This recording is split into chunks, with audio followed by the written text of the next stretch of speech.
This Family Life News podcast is made possible by the support of listeners like you.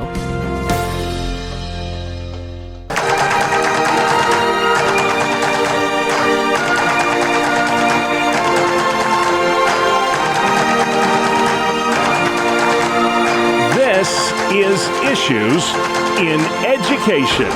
Mondays during the Noon Report, we spotlight the issues impacting our schools with Dr. Ralph Kerr at the Teaching and Learning Institute in Houghton, New York.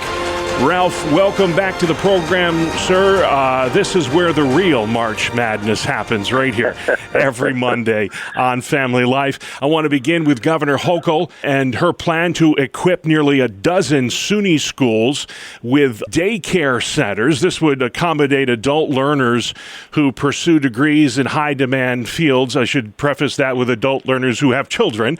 The school is, Each of these schools are getting $200,000 to do the necessary retrofitting. Ralph, is this money well spent in your opinion? Well, this is like so many things. There's a couple of sides to the story. People might say, well, this is really mission creep.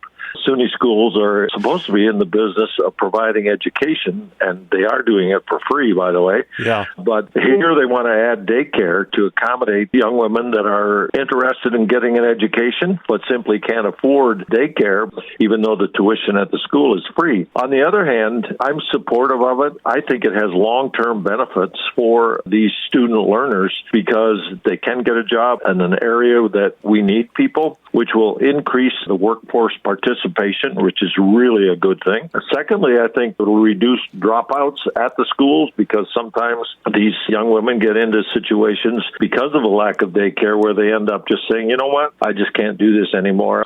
There's a study, I had to pick your brain on this because this is such an issue in young people nowadays, mental health. A study by Johns Hopkins University shows depression and suicidal ideations are stubbornly high among college kids, despite a lot of effort now by the universities to combat this. What is going on in the minds of young adults in this country, Ralph? Well, some of these I think are valid. Others I really question. Academic pressures. Some students are getting a lot of pressure from their parents about their academic performance, and maybe some scholarships are involved. And there's certainly financial stress. The bigger issue really, I think, is the social media. You got Instagram and TikTok. Yeah. A lot of loneliness and social isolation comes as a result of that. You got substance abuse.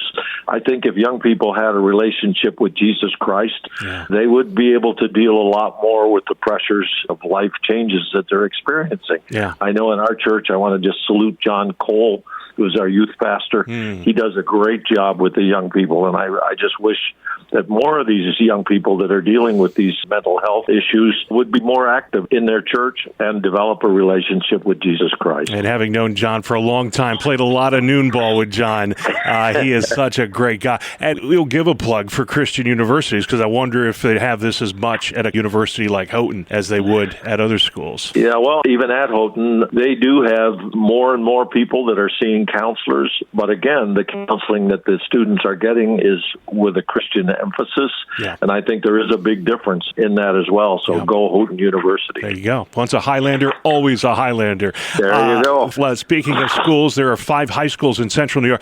This was a huge story last week, Ralph. Rome Free Academy, my wife's alma mater, Utica Proctor, Cicero North Syracuse, Henninger, a football powerhouse there, and Liverpool, all refusing to play the big one, Christian Brothers Academy, in football next year. They've taken Christian Brothers off the schedule.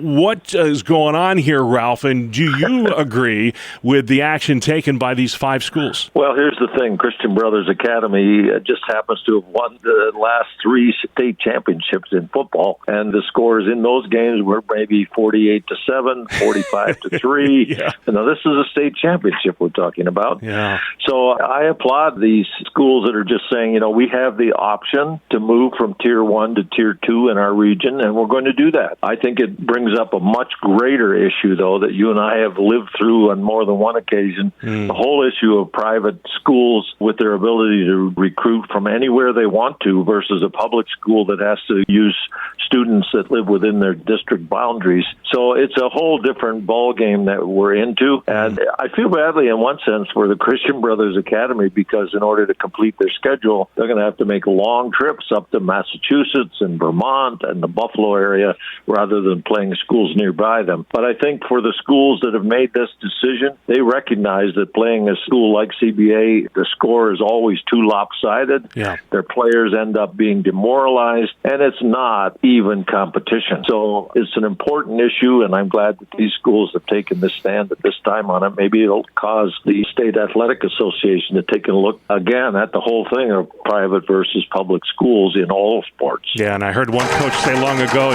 when it comes to this, the private schools, they don't rebuild, they just reload. Yeah. So we'll see where it goes from here. But hey, if folks have questions about any of the topics discussed today, we had some real juicy ones this week, Ralph, or they simply want to learn more about the Teaching and Learning Institute, doing a great job in Houghton, New York. Ralph, where can they find you online? Thank you, Bob. They can simply go to whyrun.org, whyrun.org.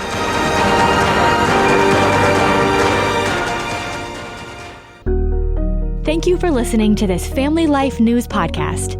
If you've been encouraged by what you've heard, please share it with others and click the subscribe button to automatically receive future episodes. Family Life is a listener-supported ministry. Podcasts like this are made possible by your financial partnership. Find out more at familylife.org.